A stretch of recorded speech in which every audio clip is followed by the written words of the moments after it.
রাধে রাধে বন্ধুরা, কেমন আছো সবাই? তোমরা আশা করছি সবাই সুস্থ আছো, ভালো আছো। আমিও ভালো আছি।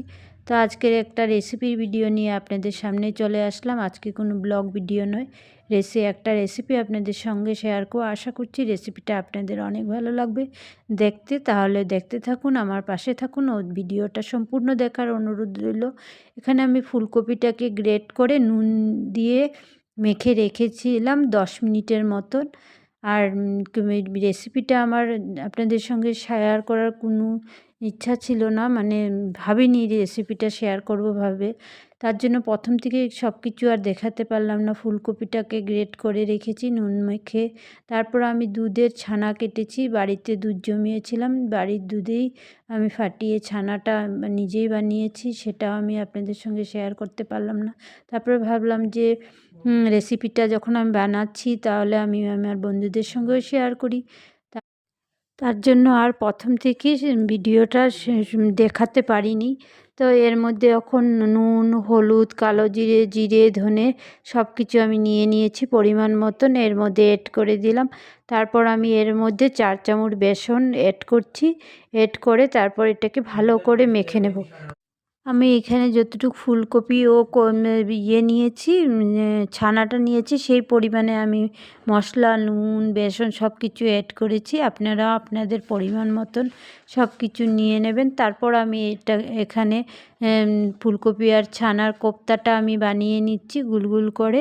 প্রথমে গোল গোল বলের মতন বানিয়েছিলাম, তারপর ভাবলাম যে না, এটা করলে অনেকটা সময় লাগবে ভাজতে, তাই আমার হাতে খুব কম সময় ছিল, তার জন্য একটু এইভাবে চ্যাপ্টা করে গোল গোল করে বানিয়ে নিয়েছি। পরে আবার অল্প পাতলা পাতলা করে, যাতে তাড়াতাড়ি ভাজাটা হয়ে যায়। তারপর আমি কড়াইটা চাপিয়ে দিলাম। কড়াই গরম হওয়ার পর সর্ষের তেল দিয়ে দিলাম। সর্ষের তেল দিয়ে আমি কোপ্তাগুলোকে ভালো করে ভেজে নেব। নুন, হলুদ দিয়ে সব কিছু অ্যাড করা আছে, খালি এখন লাল লাল করে ভেজে নেব।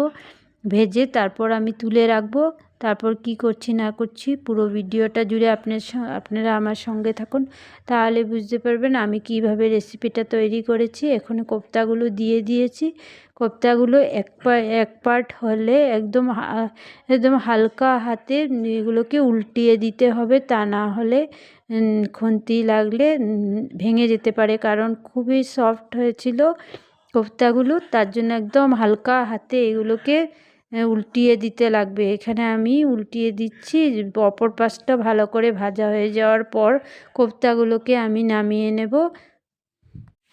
এখানে আমার কোপ্তাগুলো ভাজা হয়ে যাচ্ছে, এক ব্যাচের কোপ্তাগুলো। তারপর আমি সেকেন্ড ব্যাচে ভেজে নেব কোপ্তাগুলোকে। এখানে দেখেন আর একটু আছে, ভেজে নিয়েছি। সমস্ত কোপ্তাগুলো আমার ভাজা হয়ে গেছে। তারপর ছেলের জন্য 2টো পাঁপড় ভেজে নিয়েছি। ও খেতে ভালোবাসে, তাই বলল আমাকে 2টো পাঁপড় ভেজে দেবে। তো ভেজে নিয়েছি। ভেজে নিয়ে তারপর এখানে আমি তরকারির আলুগুলো ভেজে নিচ্ছি। নুন হলুদ দিয়ে একটু লাল লাল করে ভেজে নেব। ভেজে তারপর তুলে রাখবো। এখানে নাড়িয়ে চাড়িয়ে একটু ঢাকা দিয়ে আলুটাকে ভেজে নেব।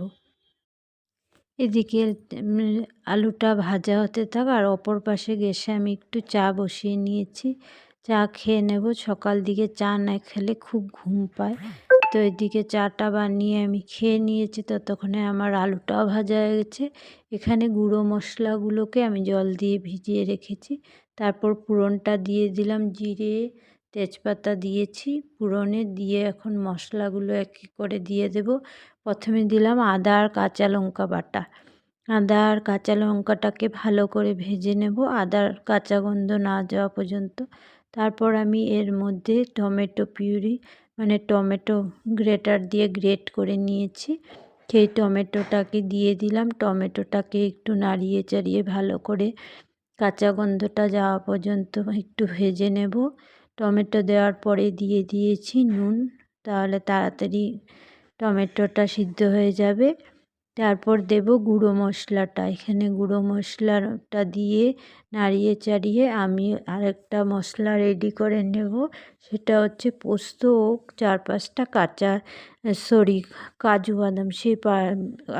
কাজু বাদাম আর পোস্তটাকে পেস্ট করে নিয়ে আসি। যতক্ষণে এটা একটু ভাজা হোক, এখানে আমার কাজু বাদাম ও পোস্তটা বাটা হয়ে গেছে, সেটাও আমি এখন এর মধ্যে অ্যাড করে দিয়েছি। দিয়ে মশলাটাকে আমি ভালো করে কষিয়ে নেব। মশলা যত ভালো করে কষানো হবে তরকারির টেস্টটা ততই ভালো হবে। এখানে আমার মশলা কষানো হয়ে গেছে। তারপর আমি মিক্সির জারটাকে ধুয়ে আবারও একটু জল দিয়ে দিলাম, দিয়ে ভালো করে কষিয়ে নিচ্ছি। তারপর এর মধ্যে আমি ভেজে রাখা আলুগুলো অ্যাড করে দেব।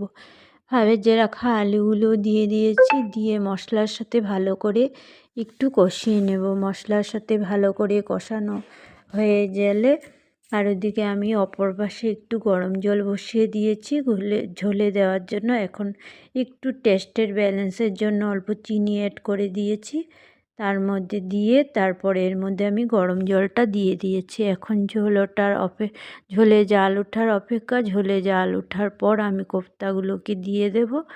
ঝোলে জাল উঠে গেছে, এখন কোপ্তাগুলোকে দিয়ে দেব। দিয়ে তারপর আমি একটু সময় রাখবো, বেশি রাখবো না, নাহলে কোপ্তাগুলো ভেঙে যাবে, খুবই নরম, তার জন্য বেশি জাল উঠাবো না। এখন আমি এর মধ্যে দিয়ে দেব গরম মশলা আর ধনেপাতা দিয়ে দিয়েছি। এখন আমার কোফতার রেসিপিটা হয়ে গেছে। তারপর ছেলেকেও ভাত দিয়ে দিয়েছি, আমিও ভাত নিয়ে নিয়েছি, খেয়ে নেব। আর তরকারিটা খুবই টেস্ট হয়েছিল খেতে। আমার ছেলে খেয়ে বলল খুবই ভালো হয়েছে। আর কোফতাগুলো পুরো নরম হয়েছিল, খুবই ভালো লেগেছে খেতে। তো আজকের ভিডিওটা আমি এখানেই শেষ করছি। বাই, রাধে রাধে। আপনারা সবাই সুস্থ থাকুন, ভালো থাকুন, সাবধানে থাকুন। আবার একটা নতুন ভিডিওর সঙ্গে আপনাদের সঙ্গে আবারও